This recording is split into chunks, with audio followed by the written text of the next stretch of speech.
የሰማሁት ነገር እስካሁን እውነት አልመሰለኝም።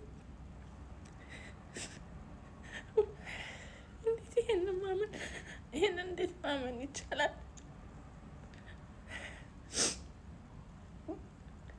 ማለት እዛ ጋር መገኘት አለመቻሌ ራሱ በጣም ነው ያመመኝ።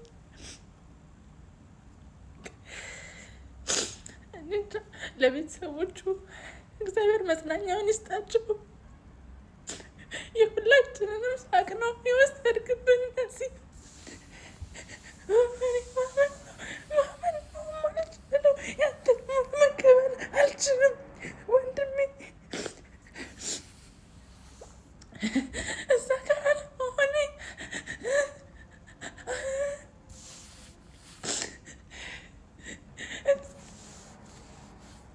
ምን እንደምን አላውቅም።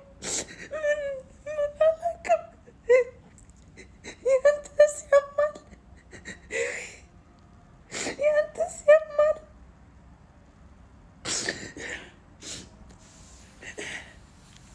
እዛ ጋር መገኘት ባለመቻሌ